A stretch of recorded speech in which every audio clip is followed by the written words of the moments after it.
Horatio Llorens is a world champion paraglider pilot who holds the world record for infinity tumbling after completing 568 consecutive loops over the Mayan ruins of Guatemala on December 21st, 2012. The day Mayans predicted the world would end. Obviously, he doesn't like things to be easy.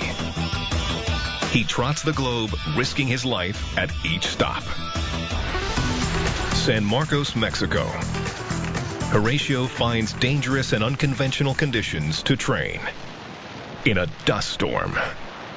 I never had seen somebody flying in a dust devil in paraglide. So in that moment, we feel like opportunity to try it and to film it. It's dangerous enough near mountains to have turbulent conditions anyway because of the wind interacting with the mountains. You add to that strong enough winds that it's causing a dust storm and the danger level goes up a bit.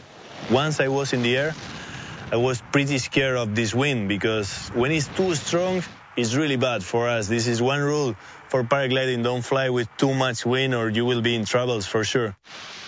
In spite of the unbelievable risks, Horatio descends into the dust and wind in a rapid rotation. Very few persons in the world can fly with this wind in this dust devil condition, no? He's also among the few willing to risk their lives to fly in the killer cold conditions of the Himalayas, home of the highest mountains in the world. Horatio and his crew are in Pakistan to break a record by flying above 23,000 feet. It was a really good place to thermal, and this is the only place in the world, Pakistan, where you can fly so high. Gliders need thermals, rising currents of air to basically suspend themselves aloft. Flying that high requires warm clothing and oxygen. It may be beautiful, but the weather conditions are extremely dangerous. I was flying over 6,500 meters, flying really close to the mountain, and suddenly I felt like I lose all the power and I lose the conscience almost. Horatio isn't getting enough oxygen. I couldn't speak fast. It was like in a really slow mood. Thomas, what is happening to me? He communicates by radio to his fellow gliders.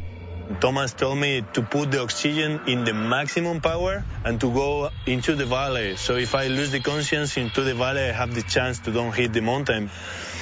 I was really scary in that moment. Horatio fears he has another problem as he soars near the mountaintop.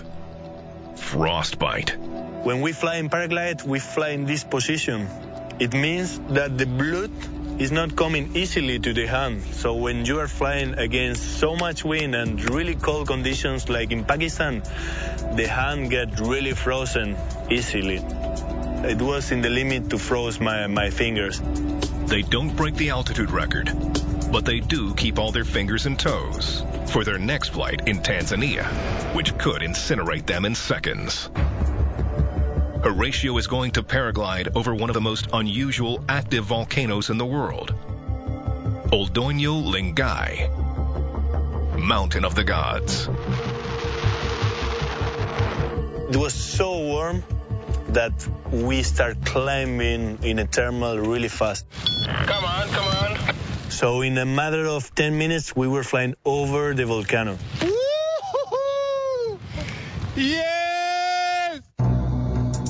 Suddenly, the clouds start to grow, and get massive thunderstorm.